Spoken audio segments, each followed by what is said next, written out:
I had passion, right? There's a difference between there's power in your presence, Right. have passion versus, right, as men, as athletes, as women, as humans, this world wants us to have pressure to perform. When you have passion, there's no pressure.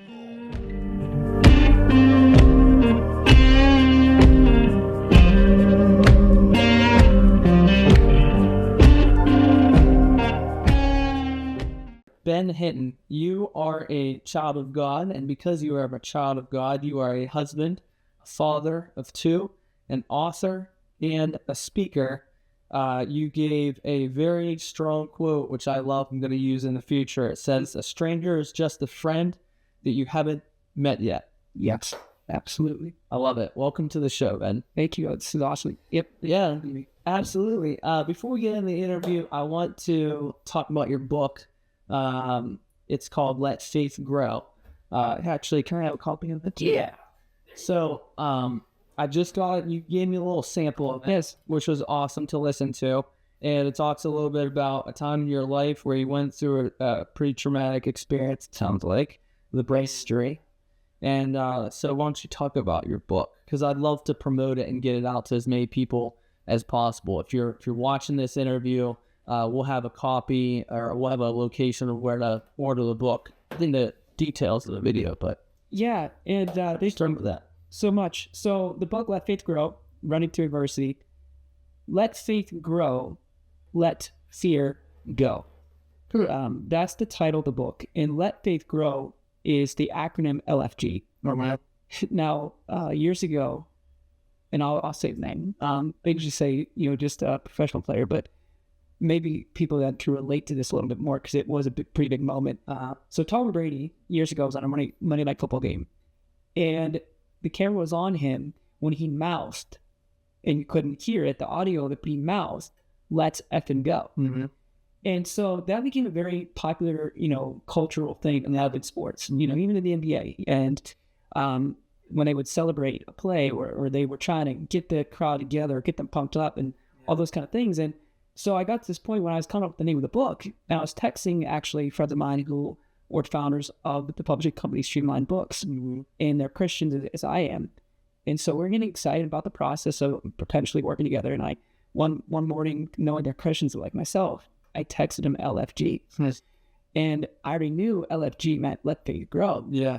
And it was an excitement thing, just like as Tom Brady, that is meant to, get you going, pump you up. But let's effing go, to me, is essential. And my first question is, let's effing go. Okay, well, where are we going? Mm-hmm. And so let faith grow. If someone says, let faith grow to me, like, I'm going to follow you. I want to connect with you. I want to grow because now I know where we're going. So that's where the acronym came from. But also from the perspective of, because I have a 10-year-old daughter and I have a 4-year-old daughter. And so they even know, my 10-year-old especially, but, we've had conversations. Oh, LFG has 3 meetings. Yeah. She's like, let's effing go. And she goes, say it out loud. Yeah. She's like, let's effing go. Let faith grow. Let fear go. And so the idea of, for me as an author and speaker, is I want to plant seeds, not push agendas. I'm here to share my faith. And so that's what Let Faith does, like let faith grow. Yeah. But also, when you let faith grow, you can let fear go, and it's a process. And so for me as an author speaker in my book, and the book being almost kind of a narrative type of read, it's let faith grow, let fear go is the process for me of letting fear go. And what I've been through with the book is my transition to my transformation, right? We really start to see a transformation when we really start to plant the seeds, and then not push agendas. So that's kind of the overall context of the title of the book. I love it. I'm excited to read more about it. Like I said, I listened to the audio clip that you sent me. Yeah, I think the sample, which is awesome. So I'm excited to read the full book. I want to get into well, first I want to start with just how you grew up. You're local to Pittsburgh. Yes, so right. Yep, I'm local to Pittsburgh. I've been living in Pittsburgh. I was born in Colorado, but I bleed black and gold. Nice. And it's a city of champions. It's a culture where, man, if you live in Pittsburgh, you know Pittsburgh because of the culture. Right. It's very vast culture of different backgrounds, you know, the Hill District, all these different districts, all these different foods, all these different culture. But the sports culture is where the, you know, city of bridges, but it's the Steel City. It's the city of champions. You know, a lot of places will kind of claim that. But such a huge sports town, and they bleed black and gold, blue collar town. And so they've always been that tight-knit group community around their sports. And so growing up in Denver, Colorado, where I was born, you know, it was just my mom and I. She was a single parent. And then all of her family lived in Pittsburgh. So when we moved to Pittsburgh... How old were you when you moved there? I was 9 years old. It was a couple days maybe before my 9th birthday. So I was going to be going in 3rd grade.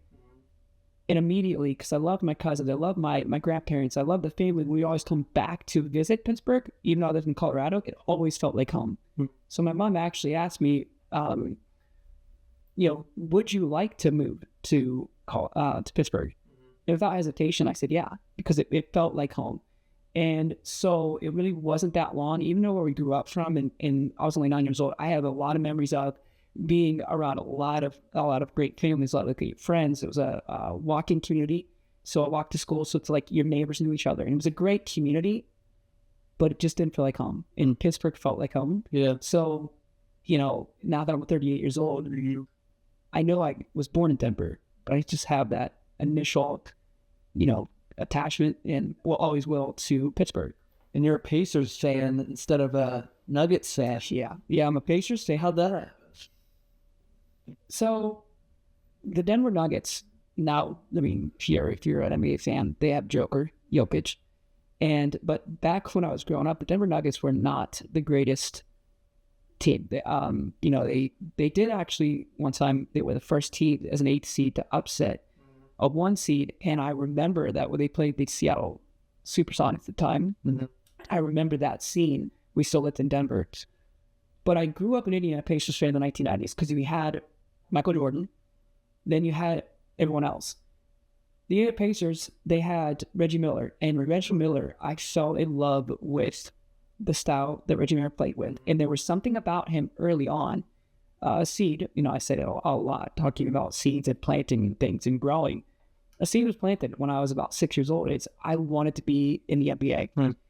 And because of my size, there was just something that resonated with me about Reggie Miller more than Michael Jordan. So that's who I emulated. Yeah. And there was the 3-point shot, and the rivalry that he had with Michael Jordan, with the New York Knicks, with Spike Lee. There was just something about that. And so that's how I was, you know, drawn into becoming an Indiana Pacers fan, and I still am to this day. And so, yeah, that's where that came from, to be in Denver, but grow up as a Pacers fan. Yeah. And we'd always go, and I was an NBA fan. I mean, that's kind of not first and foremost, but I love the NBA, but I love the Pacers. So I loved the Denver Nuggets, and I loved the NBA atmosphere, but the main team I always had was the Indiana Pacers. That's awesome. Yeah. That's something that I realized that we also have in common. Yeah. Is love basketball. Yeah. For sure. So we'll get into that a little bit more. So you moved to Pittsburgh at age 9, right? And then you're raised by a single mother, you said. Yeah, I think you mentioned that in your book. Yep. My mom was a single mom. She was out in Colorado, and that's where my parents, they were married. Yeah. And then they got divorced. And the last memory I really had of my father was around 2 years old. Okay. So it was just her and I. And when I was born, 6 weeks later, I was diagnosed with meningitis and encephalitis. I was born in 1986. And so at the time, meningitis encephalitis was a condition or diagnosis where it was about 20% survival rate. Whereas today now, meningitis is something they know about, they think about, they look about, they can work, work on preventing or treatments for it if a baby's born with that. Just with the way that medical advancement's been. But in 1986, it was a 20% survival rate. So they told my mom after diagnosis, your son's going to grow up, but he's going to have a lot of, cognitive delays or, speech and all kinds of different things. And so he's probably going to go blind, or he's going to have a hearing impairment. Jeez. What a terrible thing to tell a young mother. Yeah, that's where, for me, I'm very big on what I call personal narratives. And with my faith now, it's what's my personal narrative of what I have of myself or that others have told me, and then what's God's perspective. Right. So growing up, I had this false narrative, and it wasn't by anyone's fault. But my mom, like you said, getting that news, right? Yeah. Being a single mom, she projected on me unintentionally, but I was a miracle child, right? And so hearing that from a very young age, like that became my identity. A miracle child. I got a chip on my shoulder. I got to provide for her. I got to be the man of the house. And so that's what I wanted to be, at playing the NBA. And I wanted, right, the future. I wanted the NBA dream, the houses, the cars, the career, all of that to go along with doing what I love to do, which was play basketball. So it seemed like a win-win situation. Right. The problem was I was always thinking about the future that was never there, never arrived, was never a present moment. Yeah. So she was a single mom. And so it's part of the reason why eventually we moved back to Pittsburgh. Now, I was relatively healthy growing up, and we had a great life in Colorado, a lot of great friends and systems as well in place. And we moved to Pittsburgh to be around family for help and as a single mom and just to be a family because, grandparents were like, why don't you come move here? Why don't you look closer? Those kind of thing. So really just kind of called us home. And then when I was in 7th grade, I was poked in my right eye. We were getting ready to go into the gymnasium at a local gym, YMCA, about 3 miles from where we lived. Okay. And I was poked in my right eye on accident by a friend of mine. Okay. And I didn't think anything of it initially. But a couple of days later, it was really irritated. So eventually we got checked out and I was diagnosed with pink eye. When I was diagnosed with pink eye, they gave me these drops. And the drops were steroid drops that were meant to take care of pink eye. Well, what we didn't know is it was called retinal necrosis.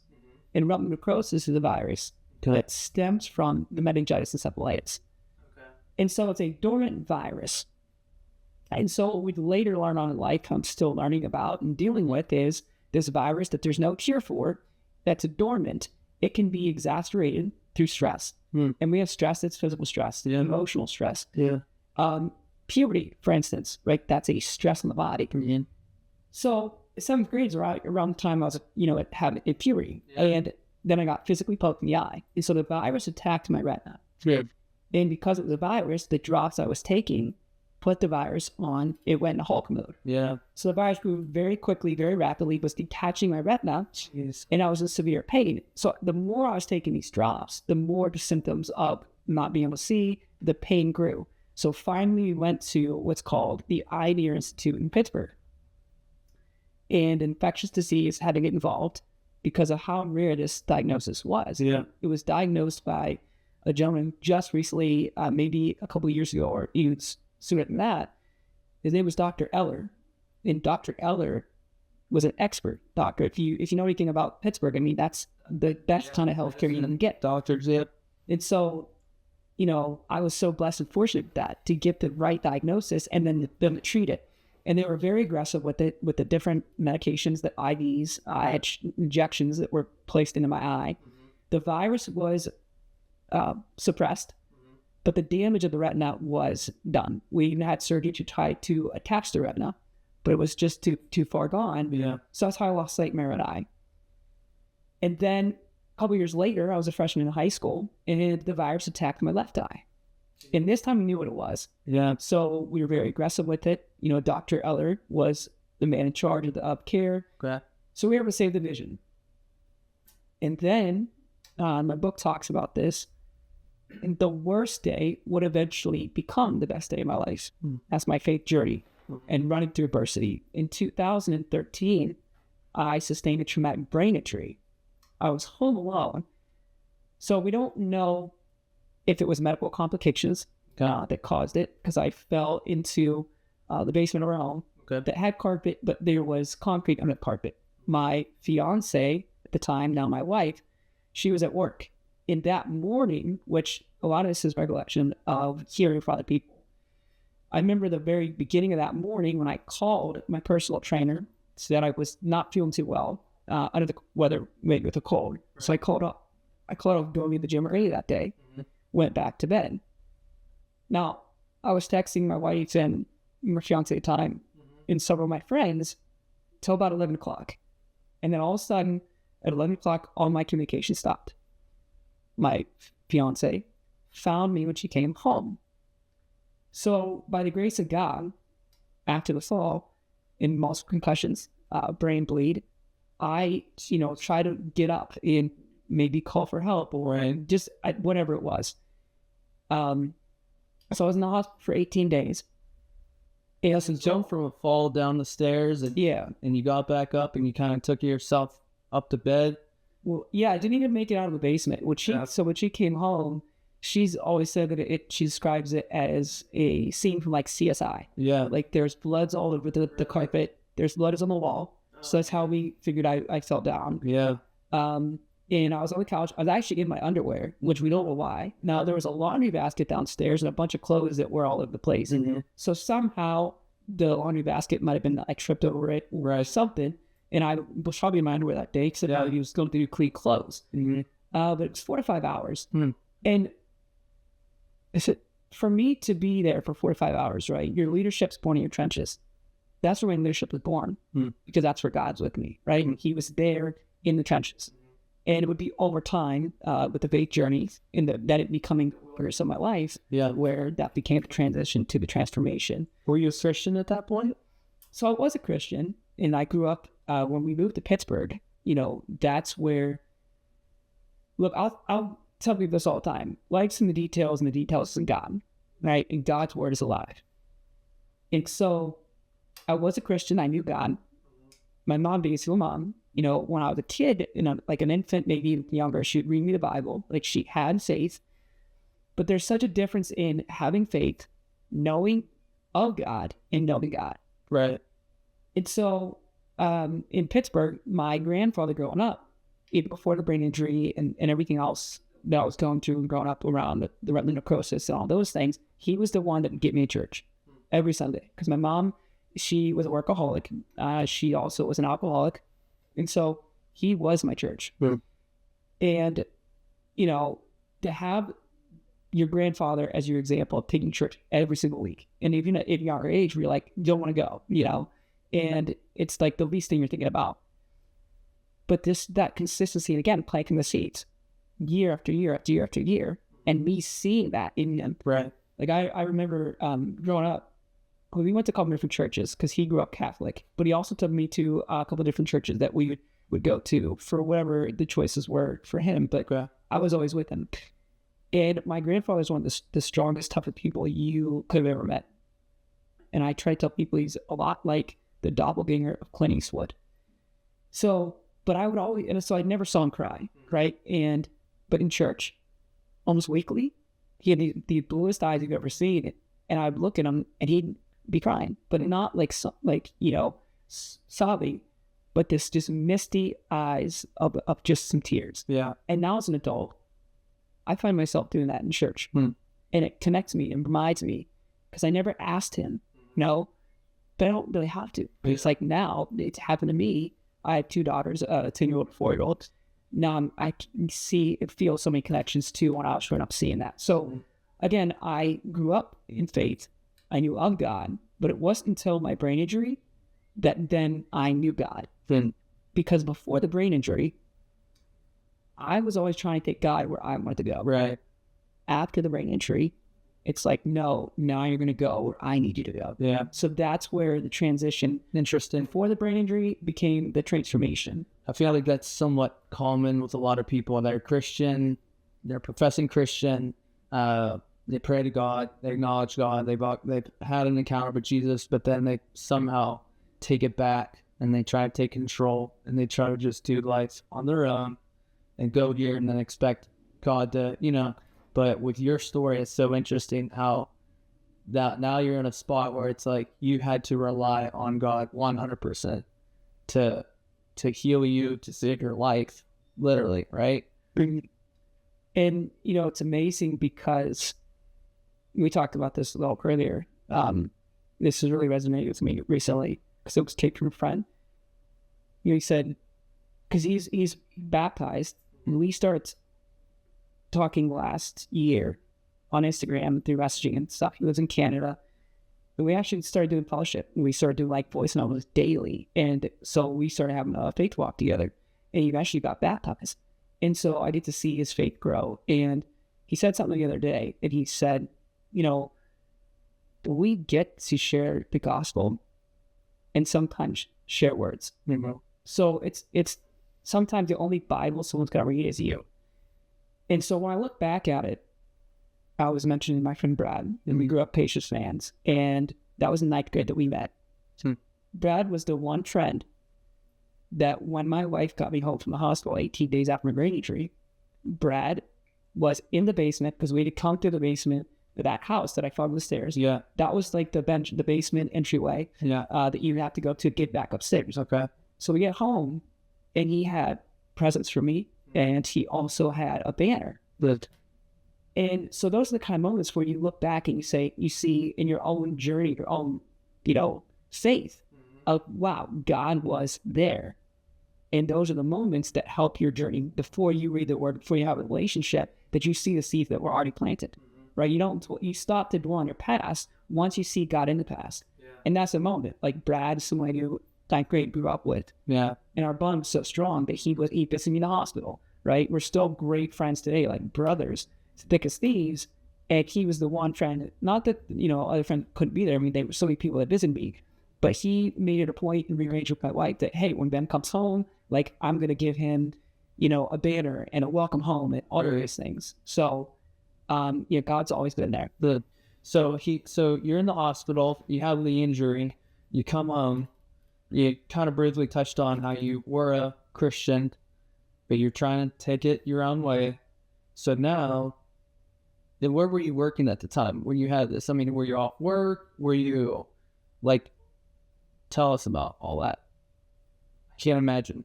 So I graduated from the University of Pittsburgh in 2010. And my plan was that I was going to become a coach, a basketball coach. Those that can't teach, or those that can't play, coach. Yeah. And so I had, for the longest time, I held on to try to become a professional basketball player. And even into college, I actually walked on and played 2 years collegiately, Penn State, New Kennington, a small branch that Brad came and played. Okay. Real quick backstory on that. Brad actually, because he was a year behind me, and so he got to play in high school, because I never was able to play basketball in high school because of the retinal necrosis. Yeah. But I always played at the YMCA about 3 miles down from us. I mean, to the point where I would often run during the summer to go to the gym to play. Yeah. So even though I never played the team, I never was walking the team, I never was able to try out and quit when I was in 7th grade because of what was going on, and then, all around me with, the retinal necrosis and some teasing, all of those things. Now, eventually I walked away, but when I was a freshman in college, because Brad and I played for so long, and even though he played in high school, he knew and he believed in my talent, he believed in my passion, we both had it. Yeah. So we always would pick up games and always try to go to Cleveland to watch Cleveland Cavaliers games. Mm-hmm. So he said, hey, Ben, I will come and try out for the Penn State New Kensington if you will. Because the first semester I went, I wasn't going to play. I was not going to, try out. I said, all right, if you come, I'll try out. So I tried out for the team, and I made the team. It wasn't until years later that I found out Brad didn't have to try out for the team. They actually recruited him. No way. And he didn't tell you that. He didn't tell me. He had offers from other schools. And he chose to go to Penn State and Kent. Yeah. And he chose to tell me, I'll try out if you try out. So I did. I made the team. So we played for, 2 years. Mm-hmm. When I went to the University of Pitt, I still had some eligibility left. And I wanted to try out for the team. Right. But I never did. Yeah. And so as I was, at Pitt, even though I never tried for the team to play at Pitt, which is so funny because that's what you want to do, but you're not doing it. Right. You're not putting yourself out there. Yeah. So there's so much fear, right? Let faith grow, let fear go. You want to do this, but you're not even stepping into it. Mm-hmm. And I was like, no, I want to try to play overseas. I want to try to play professionally. And I'm not walking into the opportunities right there. Yeah. Right. Just try right in front of you. And I hired a friend that I met. I'm a stranger, just a friend you haven't met yet.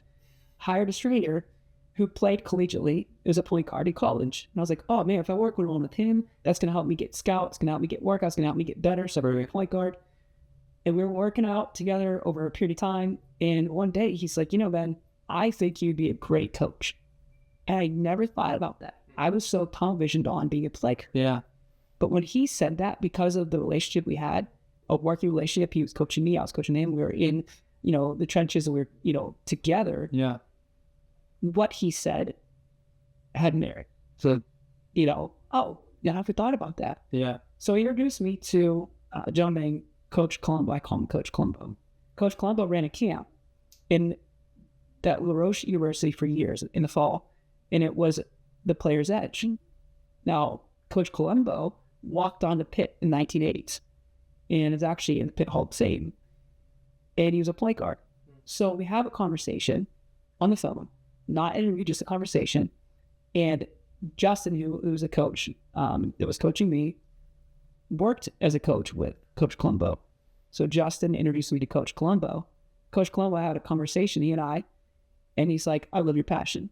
I love what you love the game. You want to coach. I love it. So why don't you come to this Player's Edge camp that we're having, and you can basically try out. And I'm going to pair you with another coach, a veteran, and let's see how you do. Yeah. So there was no interview, and it was just literally show up. Showing up. Right? So I showed up, and the very first time I ever was in a coaching atmosphere was at a camp. And after the 2-hour camp, because it's 1 hour's broken up 2 times, a younger group and an older group. And I was so in the moment that the camp was over, the coach I was working with, she said, Ben, where do you coach? And I said, I don't coach anywhere. This is my first coaching experience. And she said, and assumed I coached somewhere. And the emphasis I try to tell people is show, number one, there's time, your presence. And number 2, passion. Mm-hmm. Simply because I had passion on the phone call with Coach Colombo. I had passion the first time I coached. Yeah. Then that led me into coaching, different levels, different ages, boys and girls, head coach, assistant coach, in AU, one-on-one for 10 years. So in 2010, when I graduated from Pitt, I was getting into coaching, and I felt like my calling was, that's what you're going to do. Yeah. So it's your life. The rest of my life. So for 2 years after, about a year and a half after I graduated college, it was, all right, I'm going to work at this gym, LA Fitness, as a janitor. That's my job. And while I'm working at that, I'm going to coach and work up the coaching ladder to become either a professional coach or in the collegiate rankings. Then I met my fiance in 2011, and she was a teacher, and I was a coach. We both loved kids, and we had this instant connection. So that's where I was going to go.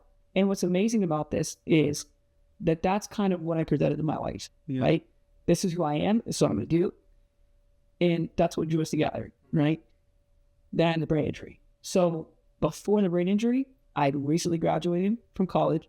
I'd recently, was working as a janitor and found my purpose of coaching. Right. But then everything changed. Yeah. Now I had the brain injury. Wow. Talk about unscripted life, plans change. Yeah. Things happen, and then you gotta adjust. You gotta either rely on God or you rely on yourself. And purpose of this show is to show and highlight men who went to God instead of choosing something else. So yes. So you shared about the brain injury. You're recovering. Take us to like that part. You're recovering from your brain injury. How did that deepen your relationship with the Lord? Does that take you to where you need to go? So in 2012, I was coaching, and my wife and I were engaged. And I lived in the South Hills, so I moved away from where I had been doing a lot of my coaching. And actually, the summer of 2012, I walked away, and I always try to emphasize this. So one thing I tell people is, I always get to where I'm going by walking away from where I'm at. Good. So I walked away from coaching. I was coaching a summer team that I had head coached the previous year. And I walked away that summer because during the summer league, there was an altercation I had, or an issue, we'll say, with a parent after a game. And after that, I was just engaged, and I kept traveling back and forth about 30, 40 minutes between getting ready for the upcoming season for the school, the summer league that we were doing. And then in that moment, there's altercation, not physical or anything like that, but just back and forth of like, oh, do you think you can do better kind of thing.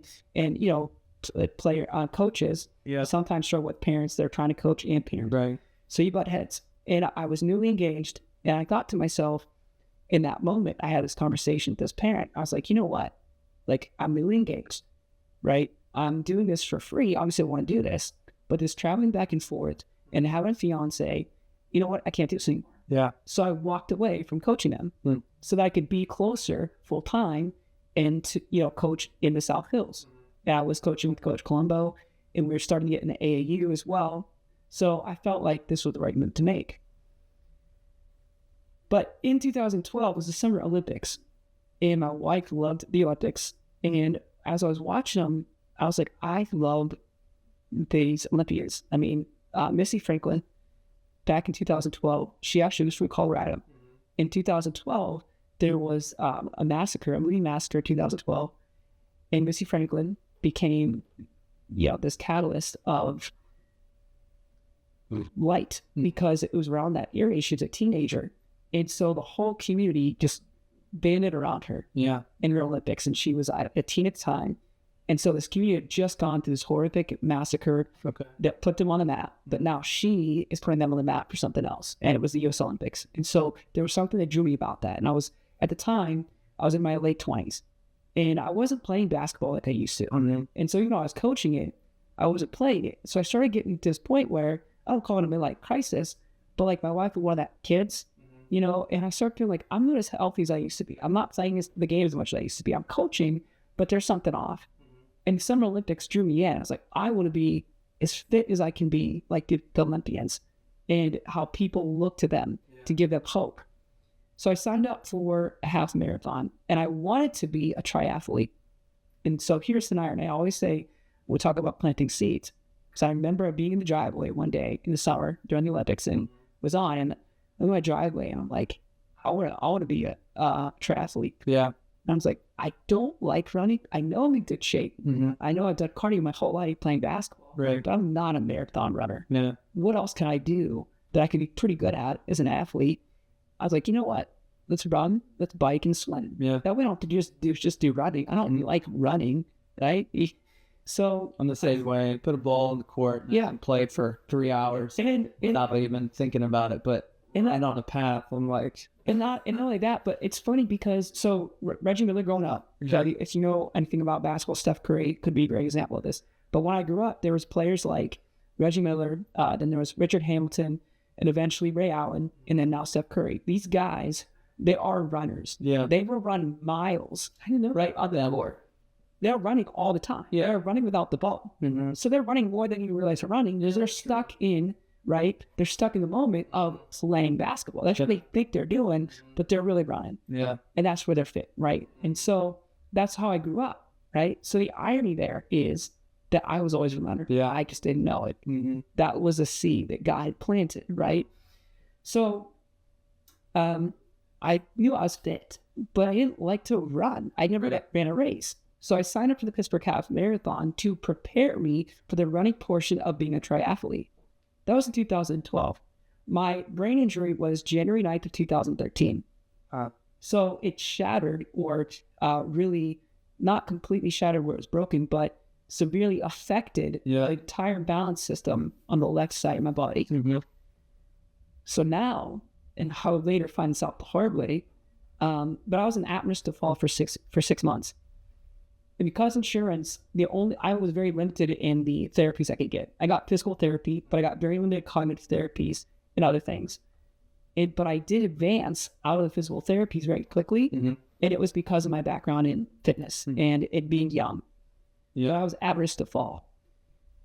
So at the time the Pittsburgh Marathon came up, I had just gone out of a hospital in February of 2013. And I was like, should I, and I asked, like, should I run this half marathon? And the doctors and people around me are like, no, like, she just had a brain injury. Yeah. You're at risk to fall. You can't run a half marathon. You can't run around the crowd. And I was like, that makes sense. So I call the Pittsburgh Marathon, And I said, hey, I can't run the half marathon. I signed up for it. How do you deal with the race bib if you can't run? Yeah. So they told me, well, you can either you can give your bib to someone else and transfer it. B, you can sell it. So you can give it to someone for free, or you can sell it. And when I heard those two options, God's saying, run your race. Good. Like, you just have this brain injury, and now you're having to give away the race that you signed up for. Yeah. Like, what do you really have? Who are you? Mm-hmm. So this is the journey, right? The transition and the transformation is the wilderness. Because Moses, right, he ran into the wilderness. And then in the wilderness, he saw the burning bush. Or he saw it when he was in a wilderness. So that was my wilderness moment. And I said, you know what? I'm running this half marathon. So for 8 weeks, I would run. And what's amazing about this, and I really We'll see right after you getting out of the hospital. got out of the hospital, and I was just therapy, all that. Yeah, and I decided I'm running this race. Yeah. To the point where, right, I just told people what people need to hear. Mm-hmm. So, all right, you signed up, and I was very stubborn. Yeah. That's kind of one of the great gifts God gave me, right, is being stubborn. But also, I had medical setbacks since I was born. Yeah. So I was always stubborn. I was always going against it first, right? So I started just running all the time. And I'm at risk to fall. And the piece of running that was the one moment, because when you run versus when you walk, right? When you exercise, you're activating different things in your body, serotonin levels, you're activating different chemicals. The nervous system is responding differently from when you're exercising and when you're at rest. Yeah. So the only time I felt peace was when I was running. Interesting. And so that was like you heard from the Lord. That was you spent some time. That was my quiet time with the Lord. To where now at 38, I would rather wake up to the whisper of the Lord than the roar of the world. Right? Running was my whisper of the Lord. Right. And I didn't have to think about. Here's the beauty of the first half marathon, is I had no one to compare against. Because who was I going to compare myself with? I just had a brain injury. Yeah. I've never raced before. Right. So there's no competition, right? So it's just literally focusing on the next step. The Bible talks about, the having the word is the lamp to your feet. Light into my path. Right, light to your path. And so, and I can't see in my right eye. After the brain injury, I couldn't see my left ear. So literally, the Bible could not be more on point. And that's where my faith and being curious about the word and the relationship and the relation to the word in my life. Right. So I ran for 8 weeks and just, kept running. And there was no pressure. I had passion, right? There's a difference between, there's power in your presence, right? Have passion versus, right, as men, as athletes, as women, as humans, this world wants us to have pressure to perform. When you have passion, there's no pressure. Yeah. So that's what the whole message of the first race was. And even though people around me, they're like, if you need to walk. If you need to, back out. Yeah. And I told him, it's like, okay. The whole time I was convinced. And when you're convinced and convicted, game over. Yeah. Right. So I ran that first half marathon, but after it was over, that's as far as my vision was, is finishing the race. There was no vision out. What next after that? There was no what's next. It was right in front of me. Yeah. So when I was done, I never felt more elated, but at the same time, like, now what?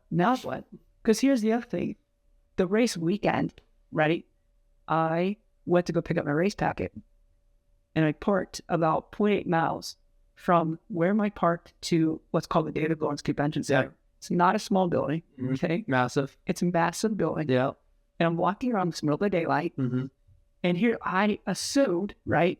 And I had this expectation. I didn't know. And walking around and thinking, this is going to be easy. I'm going to go pick up my race packet. It's going to be great. Yeah. I was lost for 4 hours. Jeez. And here's what I mean by saying I was lost. And I don't know if any viewers could ever relate to this. But there's some times in our lives right now, in social media and just the culture we're in, that we feel lost even though we're seen. In the middle of the daylight, for 4 hours, I didn't ask anyone for directions. I didn't, have a conversation. So I was lost in the middle of the day. Like, I was only lost. Why? Because I didn't ask, right?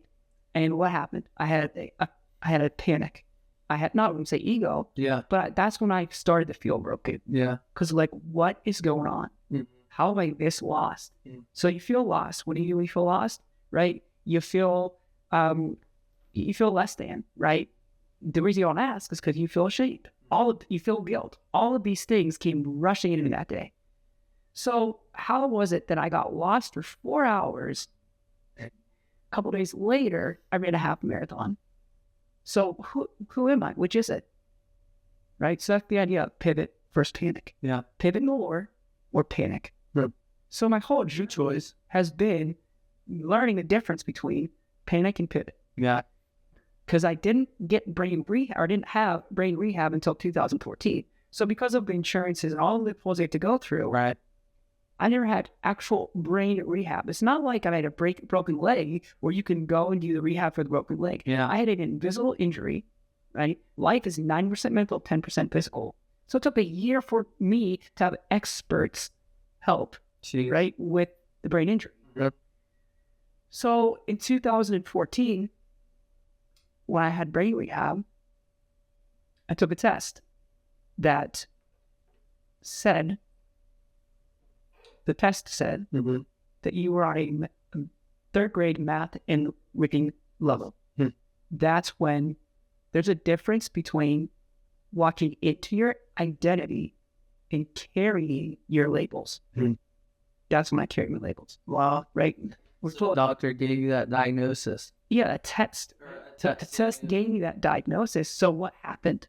I believed it, right? Jeez. So I'm in brain rehab, and the whole time I'm in brain rehab, it was this perception, right? So our perceptions are reality, right? But once we have our perception towards God's perspective, our reality completely changes. Right. So my perception was, I'm a brain injury patient, right? I have to listen to everything they say. I have to do everything they want me to do, so that I can get healed, so that I can get out of here. So I have to basically be perfect. Yeah. We're not called to be perfect. We're called to make progress. And the perfect mindset, that's where the worst thing we can be in, right? Because the second things don't go the right way, it's disaster. Yeah. So the whole time I was in brain rehab for a year, I was walking eggshells. You know, I was working so hard to prove that I'm not broken. Yeah.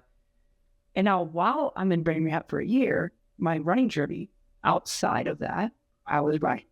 And I did my second half marathon in the fall.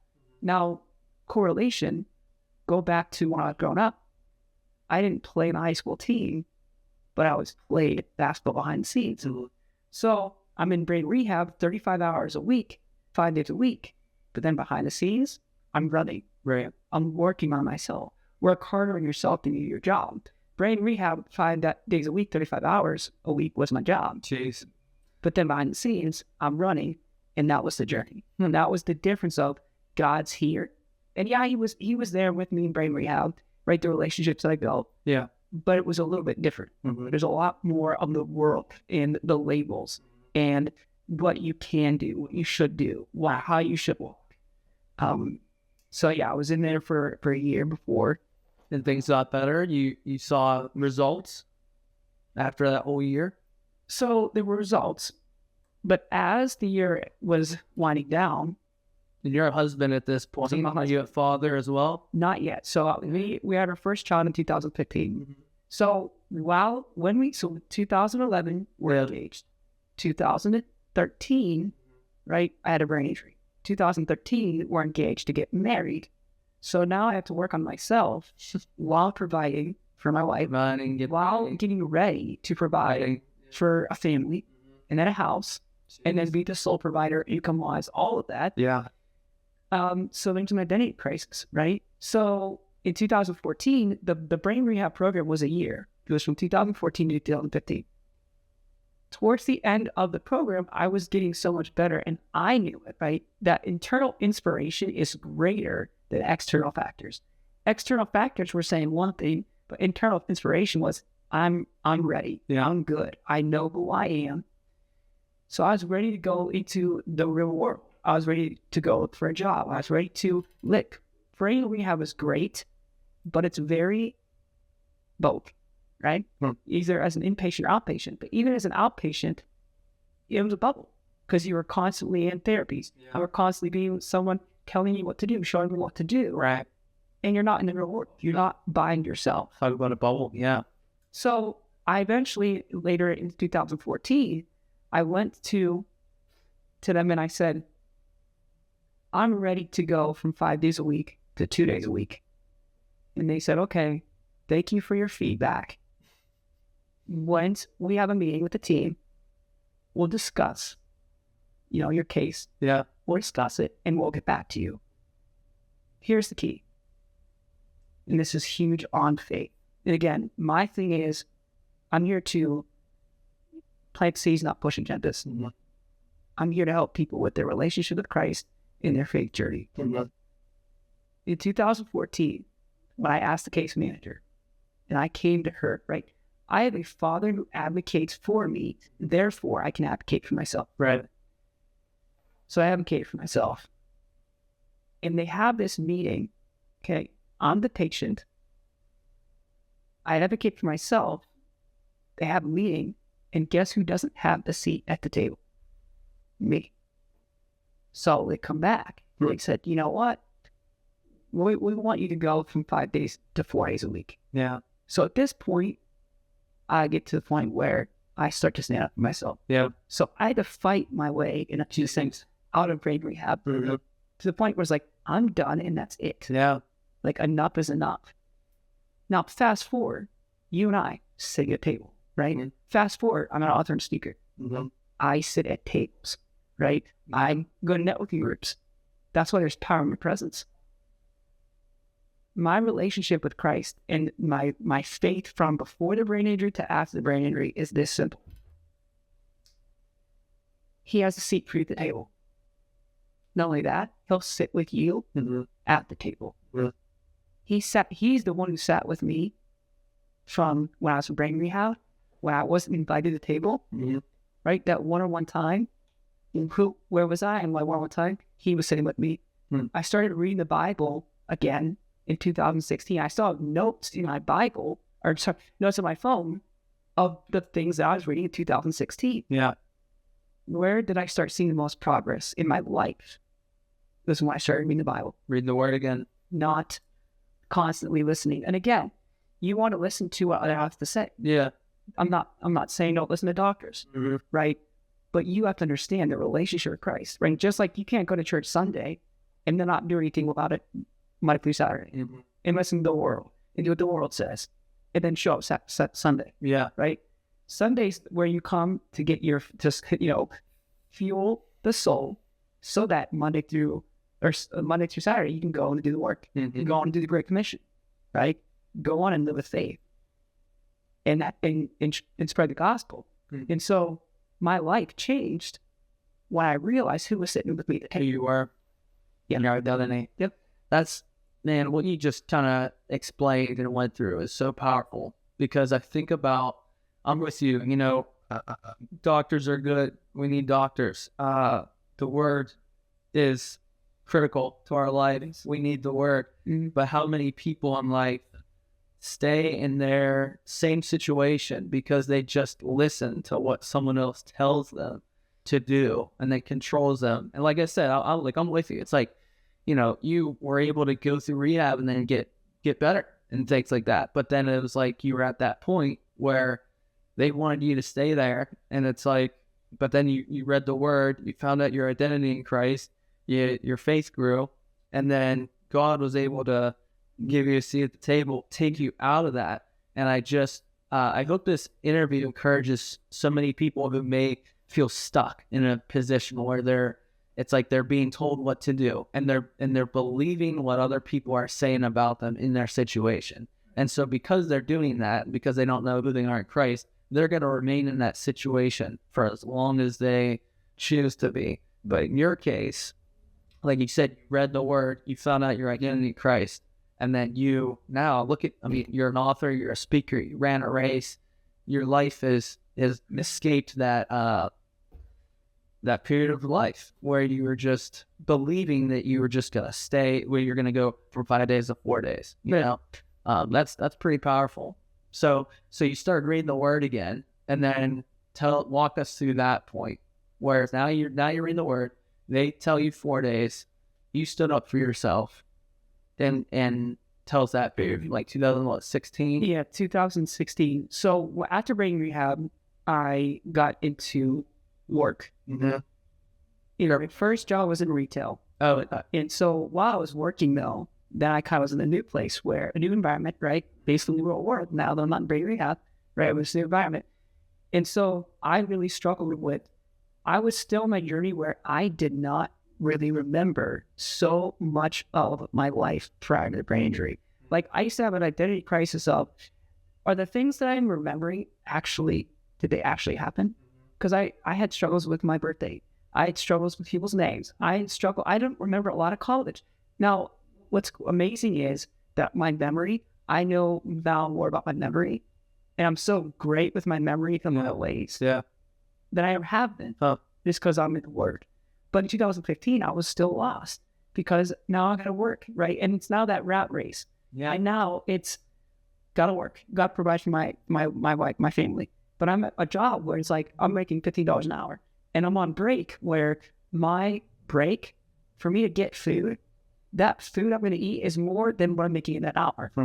And I'm married. We're going to have our first child. And our first child should go in 2015. And her first birthday, we had Thanksgiving at our house.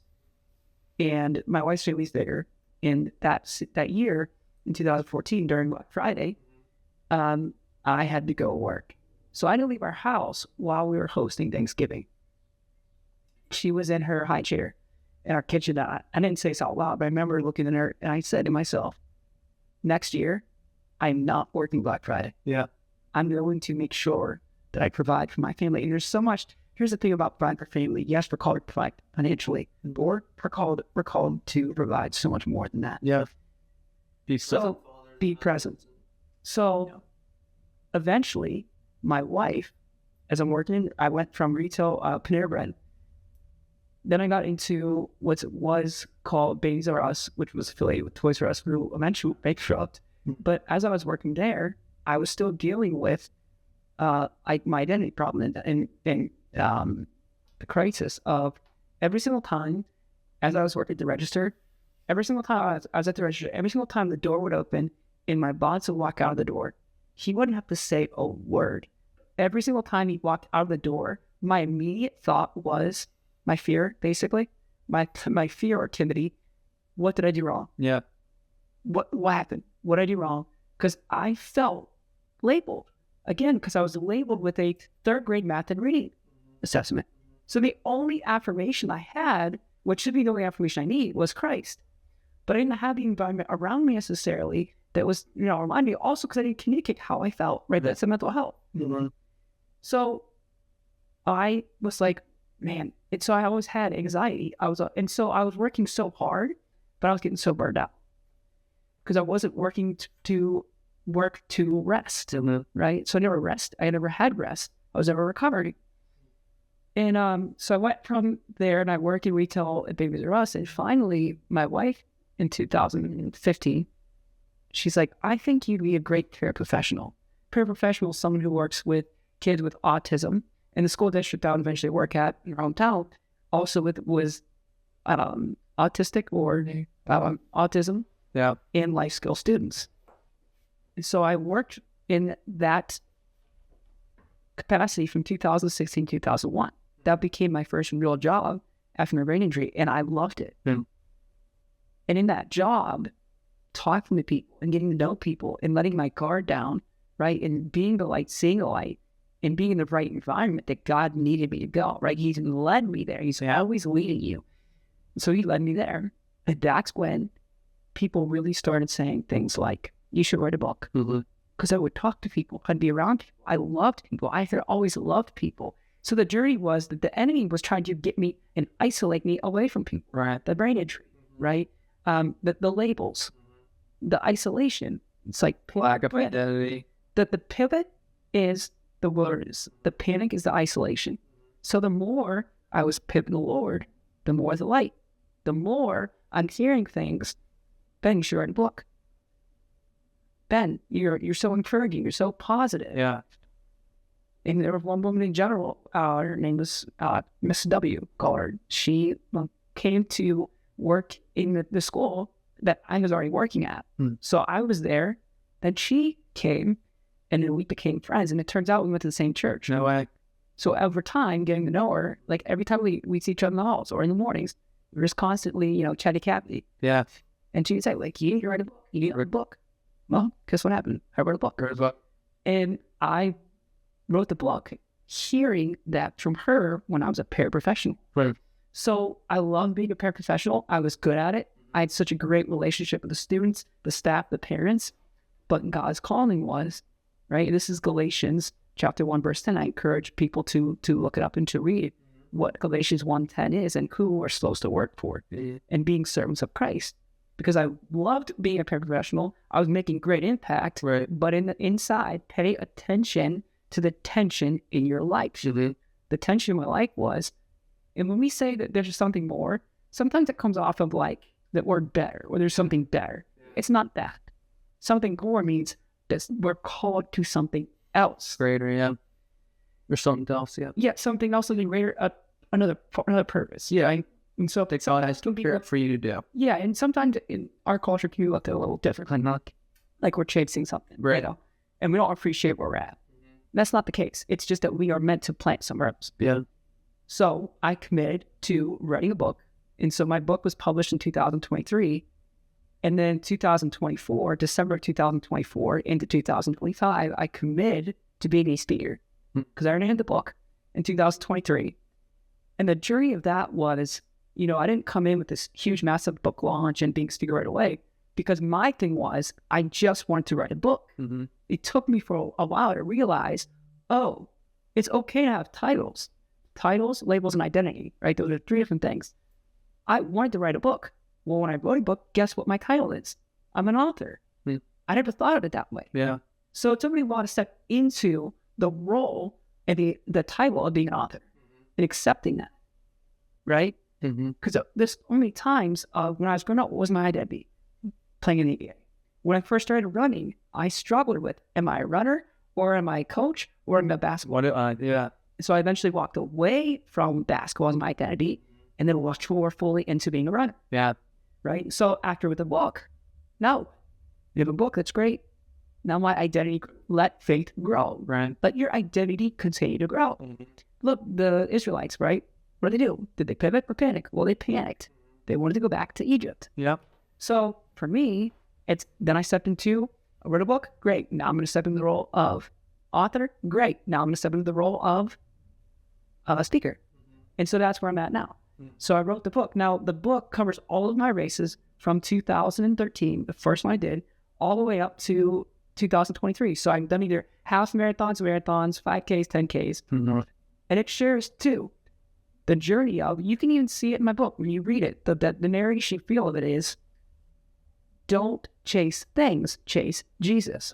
So the philosophies, the scriptures, and the stories I share in my running journey is just that. You can see that in all my races. And so the other part of running through adversity is your adversity today is your victories tomorrow. And so as an author speaker, that's what my message is, to help people recognize that God is in the picture. Yeah. And that the adversities are opportunities for tomorrow's victory. Yeah. And it produces endurance. Yeah. Produces faith, perseverance, steadfastness, all those things. Yes. Man, your story is powerful. I appreciate that. I really enjoy listening to it and hearing it. I'm glad we got a chance to meet each other. Yeah. It's a good thing. So if people want to get a copy of your book, how do people get a copy of your book? I really want to promote that. I'm excited to read it. Can you buy it on Amazon? You can buy it on Amazon. You can also go to my website. Okay. If you Google Bennett and Let Faith Grow, you'll get my website. It's Let Faith Grow, then hitthespeaking.com. We'll put it in the show notes as well. But real quick, because again, life's in the details. Yeah. So us connecting, Yeah. I didn't share how how we haven't met. Oh, I know. So Sherry Joe Watkins, I believe she messaged me just out of the blue. I still need to ask her how she got a hold of me, but just invited me to a conference, and that was a week or two ago. And so I just showed up, and you were setting up your table and things like that, and I just figured, well, I'll stop and talk to this guy and see what his story is about. And I'm so glad that I did. And that was another example of just, you can be places and be so consumed in your phone, or just so consumed about like just other things, But I went to that place because I felt like the Lord said to go there. And when I was there, I tried to be intentional of why I was there. And I believe in divine connections and divine relationships and things like that. And so, yeah, we just started talking, and I got to hear your story a little bit. I didn't get a chance to hear you speak the following day, unfortunately, but which in my mind, I was like, well, I'll just have him on a podcast, and that way I get to really hear a story a little bit from one-on-one. So, yeah. So is that amazing? So Impact Church is where the event was held. Yeah, and live not that far from there. Yeah. So what are the coincidences that Sherry Joe Watkins, reaches up to you? What are the coincidences that I'm going to give my first keynote speaking engagement on stage that weekend at that church is not that far from you? Mm-hmm. And that's why there's power in your presence. Like, you don't have. My life verse is Second Timothy verse 1, chapter 1 verse 7. For God did not give us a spirit of timidity, but rather a spirit of power, love, and self-control. Yeah. So when I tell people there's power in your presence, mm-hmm. that takes the pressure to perform. You don't need to walk in like you own them, because you don't, right? And so again, I would rather walk to walk through the doors. The Lord's opened. You walk through the doors of that church, and you were the one person that came that morning that early, mm-hmm. and right away I connected with you. Yeah. And right away we started talking. Hey, a stranger is a friend you haven't met yet. Yeah. So that's just amazing to me that all of that happened. And it just happens to be that you do a podcast. Like, what if you didn't do a podcast, right? And so that's why your network is your network. When you have a network, you're gonna have a net worth. Yeah. Right? You can be fisher of men, and not things. So yeah, but my book can be found on my website. And also I have author's copies as well. So anybody in Pittsburgh that, wants to get a hold of me, reach out to me. I'll be doing some speaking engagements coming up next week at a church. So if you have, I have author copies. If you want one, I can either send it to you. It can be bought off Amazon, or if you want an author copy in person, or sent to you as well, reach out to me through my website. And I'm I show up a lot on LinkedIn. Mm-hmm. I talked about that. So that's a big platform now as well if anyone wants to get contacted. Yeah. Okay. All right.